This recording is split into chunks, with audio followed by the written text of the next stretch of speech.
Hello, I'm Takis Athanassiou. I'd like to welcome you on the new episode of Leadership Execution Podcast, a podcast for leaders who would like to make a difference. My goal is to inspire you to take the initiative, to change what no longer works, and to provide you with the necessary strategies, approaches, and tools to achieve that. Without delay, let's start with today's topic. Hello everybody, Takis Athanassiou here. Welcome to the Leadership Execution Podcast.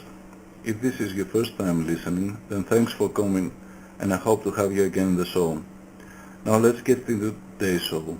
Today I'm excited to have as a guest a person as Liam Martin. Liam is co-founder of two companies, TimeDoctor and Staff.com, and a really clever guy. Liam's main interest is marketing and process design for remote teams, while he focuses on online tutoring, business development, data analysis, outsourcing, remote work and staffing. A discussion with Liam is always an interesting one. Let's hear what he has to say. Hello Liam, how are you today? Good, how are you? That's fine, thank you. Great. So, are you ready to answer some questions? Absolutely. Go Okay, ahead. let me tell you something about yourself, who is Liam and how do you start a business? Boy, that's a pretty existential question, but I will try to answer it as concisely as humanly possible. So really, I think that there's a lot of fear inside of most would-be entrepreneurs. Most people would call them wantrepreneurs. You might have a lot of people that are listening to this podcast right now. Yes. That are really interested in starting a business, but haven't quite taken the jump yet to say, okay, we're going to do this. What I would highly suggest that you do is just start. So I know back when I started my first business, it came from based off of our call that we had before. I don't think you were aware of this, but the very first business that I started was actually a sporting goods company. And the business, I think, is probably the one that was, officially registered. I had had a lot of little jobs and little hustles that I had before that point.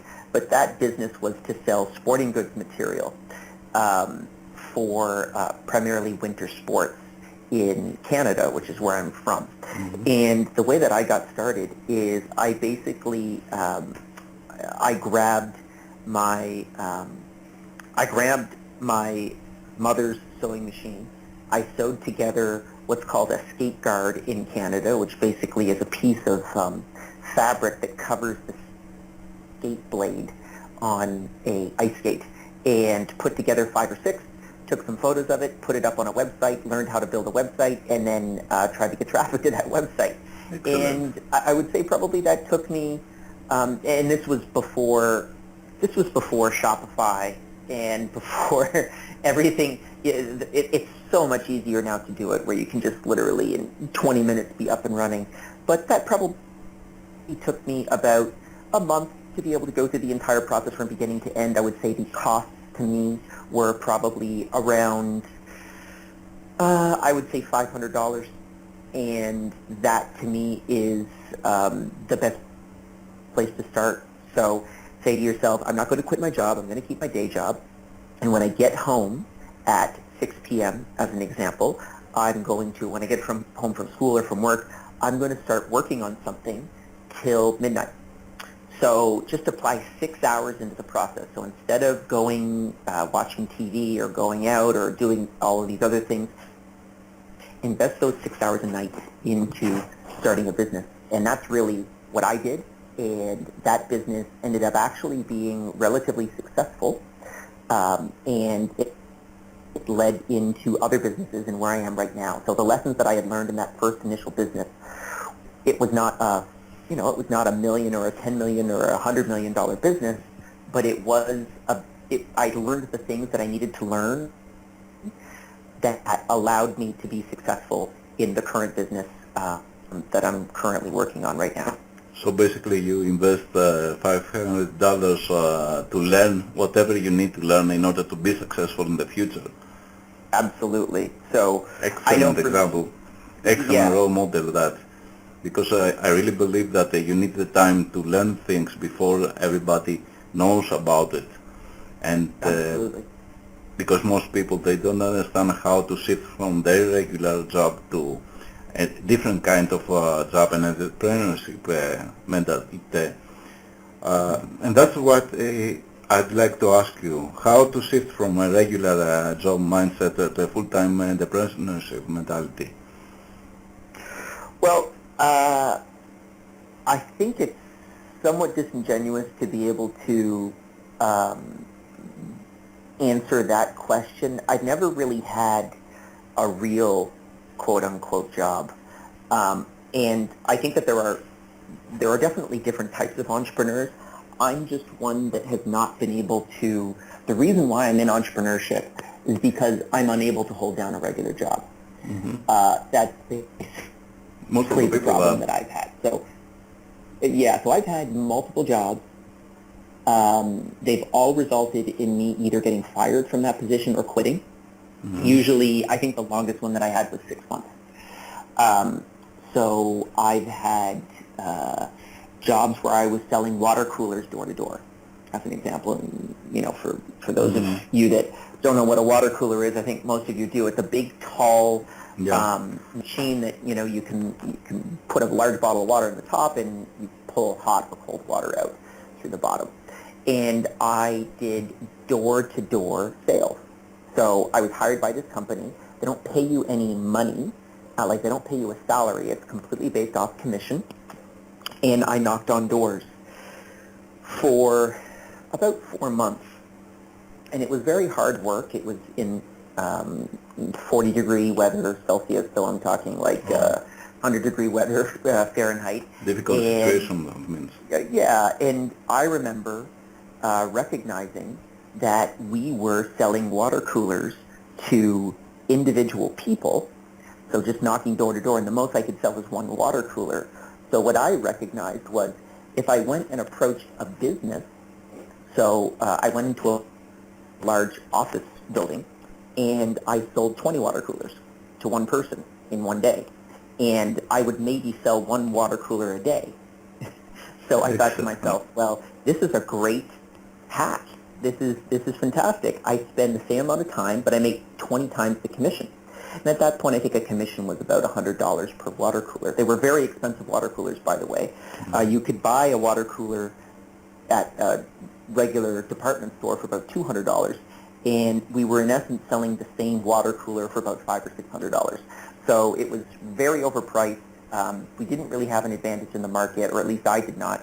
But the one thing that I recognized was being able to scale your work. So I started approaching businesses.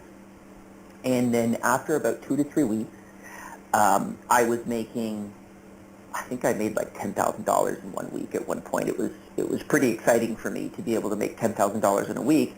But then the company that had hired me said, where are all of these leads coming from? Where are all these closes coming from? And so I explained the situation, and they told me that you're not allowed to do that. And I said, why? It seems like a really great idea. Like, we should shift the model to selling to businesses. And they said, well, we're not contracted to do this. We'll let these go, but you're not allowed to do any more and all this kind of stuff. And then so what I just basically recognized was, okay, I will work 1 day a week, and I will sell 20 water coolers in that day, and then I won't do anything else for the rest of the week. So my numbers will look like everybody else's, but I'll work 1/7 of the time. That worked for about a month until they actually figured that out, and then basically I was pretty much fired from that position. But to me, it was just one of those things that an entrepreneur really kind of breaks things down that way. I have a long-term partner of mine that runs a business right now, and she thinks in exactly the same way. So not necessarily breaking the rules, but bending them. Re-engineering, perhaps it's a better word, because what an entrepreneur's mindset is how to something works and how it works better. And I think you find a better way to scaling up your work. Exactly. And I think that it also connects to another component of entrepreneurship, which is just being able to not necessarily, if something is unfair, I really do try to kind of maximize my chances of success as much as possible. So, at first I was making a ton of money and then recognized I couldn't make a ton of money, and then I would just work less and make the same amount of money. So always trying to maximize my productivity is really critical for me. So to answer your question, how do you shift from a regular job mindset to a full-time entrepreneurship mentality? So I wouldn't have one, but if I was speaking to someone who did have a regular job, what I would tell them is what you need to do is, again, don't quit your job. Go back. Stop when you end your job at 6 p.m. Go home and put in 4 to 6 hours a night working on that other thing. So start with education. Start with, this podcast is a fantastic start to be able to start thinking about entrepreneurship and really sort of communicating to entrepreneurs, at least digitally. Get that information in your mind. Come up with an idea. And realistically, if you've made the decision now to be able to do something like this, you should probably come up with something within a month. So whether that's a website, whether that's selling a digital product, a physical product, whatever it might be, come up with an idea within a month and then just try to execute on that idea. And really have a quantitative measurement in mind, thinking to yourself, am I going to make $1 in the next year? The second business that I started, the tutoring business, I did not make, so I was a personal tutor for about 6 months, and then I started hiring my first outside employee at the 6-month mark. And that's when I really kind of figured out, this is not just me hustling deals, this is starting to turn into a business, and then it accelerated quite quickly after that. So I would realistically take about 6 months and also recognize what is the personal amount of money that you can survive off of. So let's say that you're making, let's say that if you're in the U.S., you have a $60,000, $80,000 job. If you can survive off of half of that, then once you're making that amount of money through your business, then you can quit your regular job and you can apply 8 hours or 10 hours into the job, into your new business. So just think about it in those types of stages, because if you come in and just get right into full-time entrepreneurship and you have no experience, the chance of failure statistically is about 95%. And so it's much better for you to have a day job, spend your time working on 2 to 3 projects, let's say over the next year, and then you'll be able to fail realistically at 1 to 2 to 3 of those things, and then you'll be set because you'll have the experience.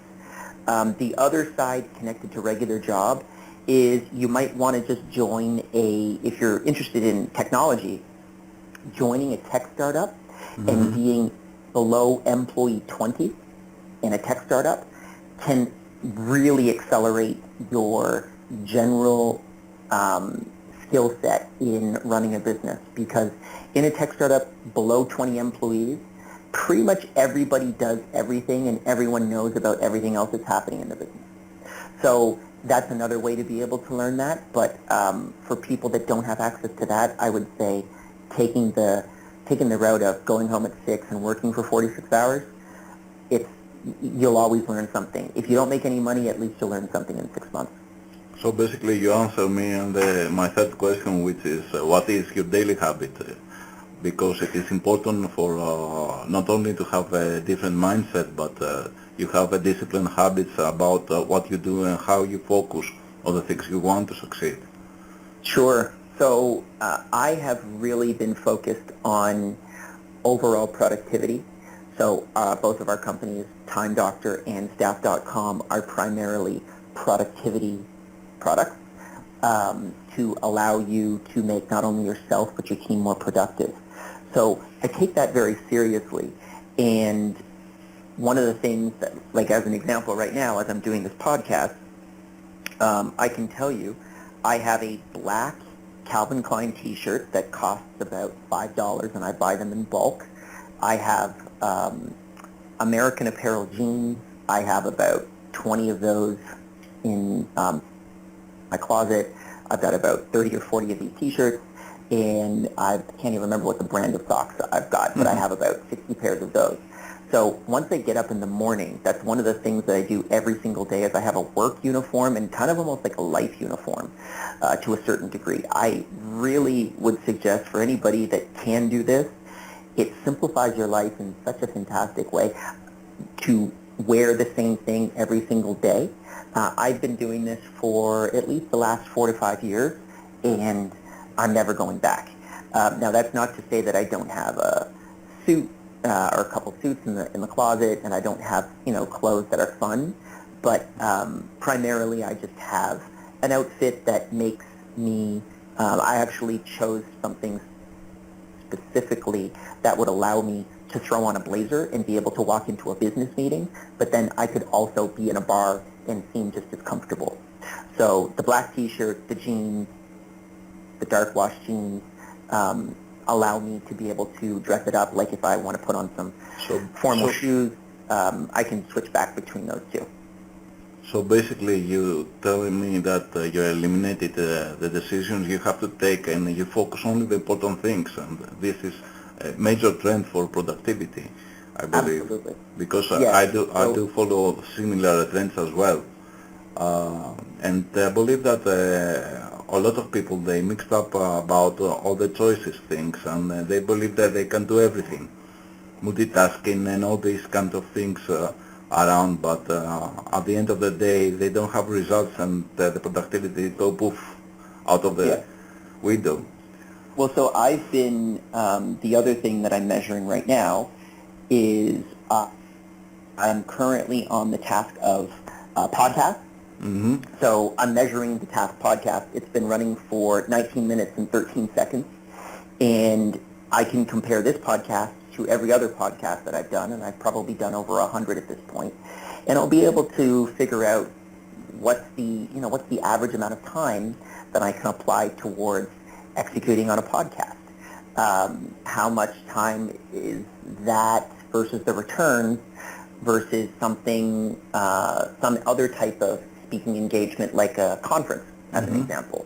So I measure all of these variables, and we actually measure them across the company to be able to make sure that everyone is applying their time in the most productive places, wherever they can. So that's another part of my life, is just making sure that all of my tasks are measured, my work tasks, and then even stuff down to, so before I jumped on this call with you this morning, I had an intake call with my assistant.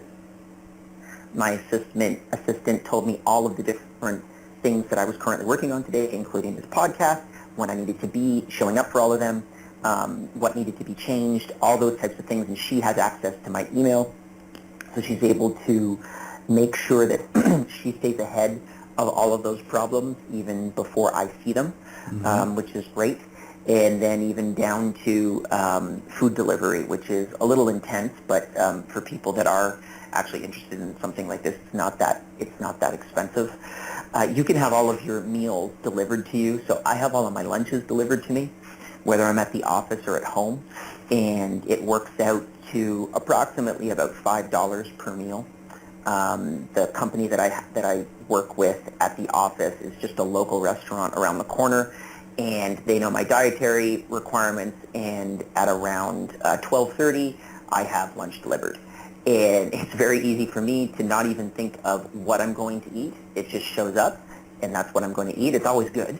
But, they know my dietary restrictions as well, so it's very easy for me to be able to sit down, spend the half hour, eat there, and the decision, think of your own work day, and I'm sure that I hope that a lot of you will think the next day that you go to work or to school, when making the decision of what you're going to eat actually sucks up mental time. Yeah. So just remove that. And that's a little extreme, but just, if you can try it for a week. And the way that I negotiated with this restaurant is I basically walked in. I had been eating there quite a lot. and I said, well, could I get a discount on food if you just basically, if I pay you $1,000 up front, and then we just, you basically pull $5 off of each lunch. And they were very happy to do that. So you can negotiate these types of things with local restaurants. They're very happy to get long-term customers that they never have to think about ever again. So you could try that even for a week to see how it goes. And I got to tell you, it's probably those few things: making my own clothes, having a workout outfit, having an assistant that's able to manage everything that I'm doing and how to maximize my time, having the tracking technology in place to be able to really monitor what the returns on investments are for all activities inside of my workday, and then also having lunch delivered is huge for my productivity. I probably earned back an extra 3 hours a day, realistically, when I look at the gains that I've been able to work on. So those are basically my habits. I do a regular 9 to 5, but I think the overall productivity inside of that 9 to 5 is much higher than the average worker.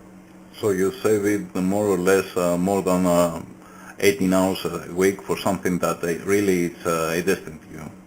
Exactly. So many people would like to know how you start developing your companies. I mean, you're obviously a person that is focused on productivity, personal and work productivity. I mean, how you focus on these particular companies? Both are essentially productivity companies. Sure. So, well, me and Rob, and Rob's the co-founder and CEO of the company, and I am the CMO of the company. We've been working on this company for, actually, it was 5 years a few days ago. I think that we started basically mid-March. So that's been I actually got quite surprised that it's actually been 5 years. It feels actually a lot faster. But it's been 5 years, and what we really do is, we both came to building these companies from different places. Mm-hmm. Rob was really focused on productivity, but I know for me personally, it solved a direct problem that I had inside of my tutoring company.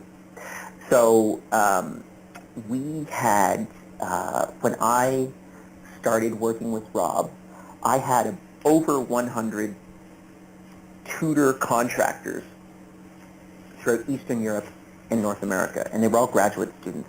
And the way that the business worked, and this still works now if you want to be able to run a business like this, they're relatively easy to start up, is we did tutoring for university students. Specifically, we tutored university students that wanted to go through their pre-med. Mm-hmm. So pre-med students, they must get a 4.0 GPA, or they cannot get their choice of schools. So they can definitely go into B schools, but they can't go into A schools. Harvard, mm-hmm. Oxford, University of Toronto, McGill. These are A-level schools. So they're prepared to spend exorbitant amounts of money to be prepared for 4 input classes, which is, or 4 basically undergraduate courses, which is Biology 1, Biology 2, Math 1, 2, Chem 1, 2, and I can't remember the last one. You guys can look it up. So what I basically did is I hired a whole bunch of people that were graduate students and were actually teaching those classes, or they were the teaching assistants in that class, and then they would teach the pre-med students. So we had about over 100 contract tutors, and the problem that I had inside of that business is that I would have a student, and we're talking about very expensive tutors. We're talking about $100 an hour mm-hmm. type of tutors. So the student would come to me and say, "Hey, you billed me for 10 hours this month, and I only worked for 5 hours with the student, or with the tutor." So then I would have to go to the tutor and I would say, "Did you work 10 hours with the student?" And the tutor would say, "Absolutely." So what I would end up having to do is I would pay the tutor for the full 10 hours, but I would refund the student for 5 hours, and I would end up making basically nothing. And that was creating a major problem inside of the business. It was very difficult for me to be able to continue on with the business with this problem coming in, and it was just a problem of not being able to confirm work hours reliably. So TimeDoctor solved that perfectly. What it in essence did is it allowed me to be able to manage that entire remote team and know that this tutor spent exactly 9 hours and 52 minutes with this student this month. And I can confirm all of the work hours. I can confirm the websites and applications that they were interacting with while they were actually, performing the tutoring. So it allowed me to just instantly solve that problem. And then that kind of evolved into a larger mission, which was really focusing on remote work in general. So we have, in the company right now, we have a mission statement, which is really the core tenet of what we're looking towards, which is we want to empower people to work wherever they want, whenever they want. So I'm currently working at home. We have 70 plus employees in 26 different countries. We have workers that work in Ubud in Bali. We have workers that work in Phuket, Thailand. We have workers that work in Boracay in the Philippines. We have people that work all over the planet. And we don't really care where you work or when, as long as you get that work done. And we feel like that's a better way to work. So technology like TimeDoctor and Staff.com empowers those people to be able to tell their employer, hey, there is documentation of what I'm doing. I am actually doing work, so I don't need to be in this office anymore. And that's really the core fundamental reasoning behind why we're currently building the company now, and we're focusing on that as a clear goal over the next couple of years. Congratulations. It is an excellent story and very inspiring. What I'd like to do is tell me a little bit more about TimeDoctor and Staff.com, about their doing an operation.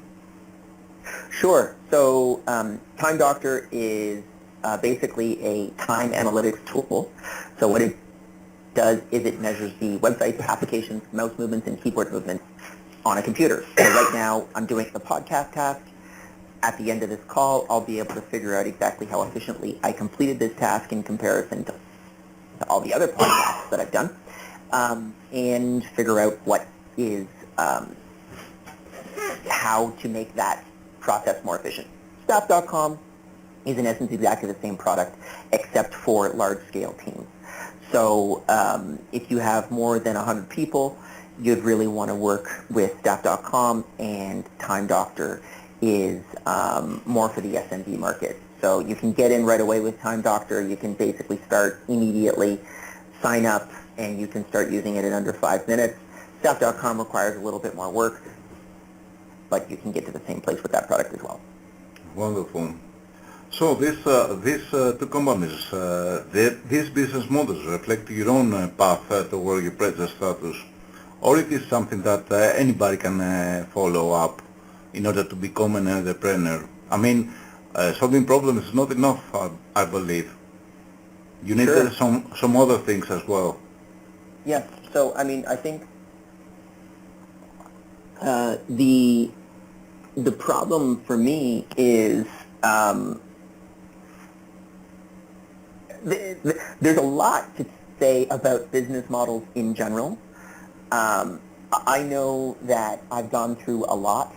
I would say I don't want to pigeonhole people into different business models right now, because I feel like there are a lot to work on. But I would say, to me right now, SaaS is one of the easiest business models I've ever encountered.